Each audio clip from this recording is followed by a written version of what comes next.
जय श्री कृष्णा सभी भक्तजनों को। आप सभी का स्वागत है मेरे YouTube चैनल पूजा सहारा पर। आज हम माघ मास महात्म्य अध्याय 8 सुनेंगे। तो शुरू करते हैं। बोलो विष्णु भगवान की जय। यमदूत कहने लगा कि तुमने बड़ी सुंदर वार्ता पूछी है। यद्यपि मैं पराधीन हूँ, फिर भी तुम्हारे इस नेवश अपनी बुद्धि के अनुसार बतलाता हूँ। जो प्राणी काया, वाचा और मनसा से कभी दूसरों को दुख नहीं देते, वे यमलोक नहीं जाते। हिंसा करने वाले वेद, यज्ञ, तप और दान से भी उत्तम गति को नहीं पाते। अहिंसा सबसे बड़ा धर्म, तप और दान ऋषियों ने बताया है। जो मनुष्य जल या पृथ्वी पर रहने वाले जीवों को अपने भोजन के लिए मारते हैं, वे कालसूत्र नामक नरक में पड़ते हैं और वहाँ पर अपना मांस खाते हैं, रक्त पीप पान करते हैं तथा पीप की कीच में उनको कीड़े काटते हैं। हिंसक जन्मा अंध, काने, कुबड़े, लूले, लंगड़े, दरिद्र और अंगहीन होते हैं। इस कारण इस लोक तथा परलोक में सुख की इच्छा करने वालों को काया, वाचा तथा मन में दूसरों का द्रोह नहीं करना चाहिए। जो हिंसा नहीं करते उनको किसी प्रकार का भय नहीं होता।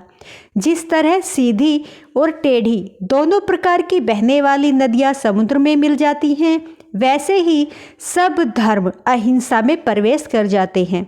ब्रह्मचारी, गृहस्थ, वानप्रस्थी तथा यति सभी अपने अपने धर्म का पालन करने और जितेंद्रिय रहने से ब्रह्मलोक को प्राप्त करते हैं। जो जलाशय आदि बनाते हैं और सदैव 5 यज्ञ करते हैं, वे यमपुरी में नहीं जाते। जो इंद्रियों के वशीभूत नहीं हैं, वेदवादी और नित्य ही अग्नि अर्थात हवन आदि का पूजन करते हैं, वे स्वर्ग को जाते हैं। युद्ध भूमि में जो सूरवीर मर जाते हैं, वे सूर्यलोक को प्राप्त होते हैं। जो अनाथ स्त्री, शरण में आए हुए ब्राह्मण की रक्षा करते हैं, वे कभी स्वर्ग से नहीं लौटते। जो मनुष्य लूले, लंगड़े, वृद्ध, अनाथ तथा गरीबों का पालन करते हैं, वह भी स्वर्ग में ही जाते हैं। जो मनुष्य गौ के लिए पानी का आश्रय करते हैं तथा कुआं, तालाब, बावड़ी बनवाते हैं, वे सदैव स्वर्ग में निवास करते हैं। जैसे जैसे जीव इनमें पानी पीते हैं, वैसे ही उनका धर्म बढ़ता है। जल से ही मनुष्य के प्राण हैं, इसलिए जो प्याऊ आदि लगाते हैं, वह अक्षय स्वर्ग को प्राप्त करते हैं। बड़े बड़े यज्ञ भी वह फल नहीं देते जो अधिक छाया वाले वृक्ष मार्ग में लगाने से होते हैं। जो मनुष्य वृक्ष रोपण करता है, वह सदैव दानी और यज्ञ करने वाला होता है।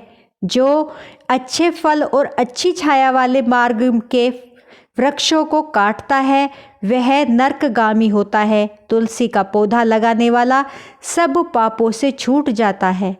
जिस घर में तुलसी वन है, वह घर तीर्थ के समान है और उस घर में कभी यमदूत नहीं जाते। तुलसी की सुगंध से पितरों का चित्त आनंदित हो जाता है और वे विमान में बैठकर विष्णु लोक को जाते हैं। नर्मदा नदी का दर्शन, गंगा का स्नान और तुलसी दल का स्पर्श, यह सब बराबर बराबर फल देने वाले हैं। हर एक द्वादशी को ब्रह्मा भी तुलसी का पूजन करते हैं। रत्न, सोना, फूल तथा मोती की माला के दान का इतना पुण्य नहीं जितना तुलसी की माला के दान का है। जो फल आम के 1000 और पीपल के 100 वृक्षों को लगाने से होता है, वह तुलसी के एक पौधे को लगाने से होता है। पुष्कर आदि तीर्थ, गंगा आदि नदी, वासुदेव आदि देवता सब ही तुलसी में वास करते हैं। जो एक बार, 2 या 3 बार रेवा नदी से उत्पन्न शिव मूर्ति की पूजा करता है अथवा स्फुटिक रत्न के पत्थर के आप से आप निकले हुए तीर्थ में, पर्वत या वन में रखी हुई शिव की मूर्ति की पूजा करता है और सदैव ओम नमः शिवाय मंत्र का जाप करता है, यमलोक की कथा भी नहीं सुनता, प्रसंग, शत्रुता, अभिमान से शिव पूजा के समान पापों को नष्ट करने वाला तथा कीर्ति देने वाला 3 लोकों में और कोई काम नहीं है। जो शिवालय स्थापित कराते हैं, वे शिवलोक में जाते हैं। ब्रह्मा, विष्णु तथा शिव का मंदिर बनाकर मनुष्य वैकुंठवासी होता है। जो भगवान की पूजा के लिए फूलों का बाग लगाते हैं वे धन्य हैं। जो माता पिता, देवता और अतिथियों का सदैव पूजन करते हैं वे ब्रह्मलोकों को प्राप्त होते हैं। तो बोलो विष्णु भगवान की जय।